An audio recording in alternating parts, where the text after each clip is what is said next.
Chapter 2, the self, communication, and perception. Learning objectives for this PowerPoint are first is you want to understand the cumulative influences that shape self-concept. You want to be able to explain how self-fulfilling prophecies influence behavior. Describe the perceptual tendencies and situational factors that influence perception. Explain the importance of empathy in communication. And explain and understand identity management. You think about self-concept. Self-concept is a set of relatively stable perceptions that each of us hold about ourselves. So all of us have some concept anyway of who we are. Part of this self-concept is biological, and part is influenced by communication with others. So there is a nature and a nurture component to it. Our culture also shapes our self-concept. If you're like me and you grew up in northern Wisconsin in a small town where you're a long way from any population center, you have a different self-concept culturally than you would have if you were raised in New York City. Self-concept is related to self-esteem. So self-esteem is our evaluation of self-worth. It has a powerful effect on how we communicate. Self-esteem doesn't guarantee personal or professional success, though I would say that generally speaking, if you have high self-esteem, that gives you confidence, and confidence can lead to success in life. The flip side of that is that people with an exaggerated sense of self-worth can irritate others, especially when their self-worth is challenged. It comes up against the facts. So once again, with a lot of things, self-awareness is important. Related to self-confidence is self-fulfilling prophecy. A person's expectation of an outcome and subsequent behavior makes the outcome more likely to occur than it otherwise would have been. People who think they will succeed are more likely to succeed. If you've ever played sports at all, you'll understand what I'm talking about. The guy that thinks, or the woman who thinks they're going to make the shot, makes the shot, and the one who don't think they will, don't. It's also something that I see actually like when I go fishing, for example. Having confidence, believing that you'll catch the fish, helps you catch the fish. If you think about life, what recent messages have you received that may form self-fulfilling prophecies? And for example, a teacher's job is often to alter self-fulfilling prophecies. So if I have a student who maybe has not had a ton of success academically, part of my job is to show them that just because in the past maybe things haven't gone right for a variety of reasons doesn't mean that the future holds the same sort of results. In other words, having confidence, believing that you will do well, often helps you do well. Perceiving others. One thing when you talk about perceiving others, you think about selection. In other words, there are external factors. You look at where they come from, what they look like, that sort of thing. The other thing to think about when you perceive others is organization.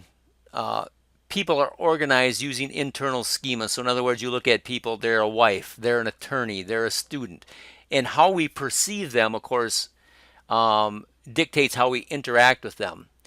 If you think someone is a famous scientist and you organize them like that, you will probably deal with them differently than you would someone who you see as a student. It's also in your perception, you talk about interpretation. You make assumptions, and we all do, assumptions of human behavior, expectation, knowledge of others. So for example, if you hear a teacher's not very empathetic, you will interpret her behavior in this way. So every time they say something that you think is not as empathetic as it could be, it will just serve to make concrete those assumptions that you had to begin with.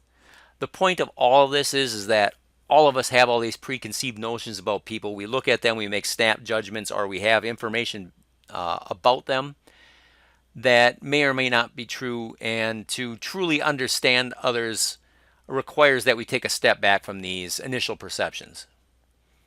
Some other influences on perception, they're physiological influences. Age, time of day, if you have ADHD. I mean, there are a lot of things about how we perceive other people. Cultural influences, there's sex and gender roles, occupational roles, relational roles, and also there are like social influences. So, in an example, if someone, say that someone had a lot of success in high school and they go to college, a lot of times they'll be perceived differently by people that don't know them. So in high school, they built up a certain social cachet. So they look at that person, they say, that person's smart, that person's athletic. You go to college, no one knows that person, right? Socially, you're thrown back in the mix, and then you have to improve upon your perception or how people perceive you. Um, the point is the same, though, as from the prior slide, is that it's important to think about how our perceptions are influenced. Um, Once again, some common perceptual tendencies: snap judgments. We all do this. You look at a person or you see a person do one thing, you say, I don't like that person. You hear people say that, I don't like that person's face. I don't know exactly what that means. It means something different to everyone, but that's probably not the best way to judge somebody. It's also important to understand, as far as perceptual tendencies, we tend to judge ourselves more charitably than others. Of course, we know that we internally are a good person, but we are suspicious of others.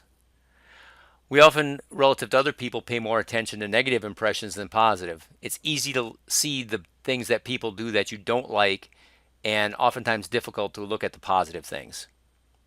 We often cling to first impressions even when they are wrong. So we look and we say, this person is aloof. Then facts show that that person is not aloof, but even so, we'll still cling to that first impression. And we also finally, we tend to assume others like us. So in other words, when you're thinking about how you're perceived by other people, it's natural to think people like me. That may be true, that may not be true, but it's something to keep in mind. Finally, if you think about communication and identity management, we have public and private selves, or many of us do. And I am, one of these people. The way that I act publicly, the way I act at work or I act at a meeting someplace is not the same way that I act at home. So most of us have multiple identities. And if you think about why you manage these identities, obviously at the workplace, I'm not going to be as political, or I'm not going to share as many opinions that I have as I do at home, because it just doesn't make sense. I might offend somebody who is my boss, and that could cost me my job. But the last thing to think about when you're thinking about how you manage your identities, and it can be tricky, is the line between identity management and honesty. So there becomes a point where if you're being someone who is completely different than your true self, or what you think your true self, are you really being honest? And like I say, that's a tricky question. That's all of us have to ask ourselves that.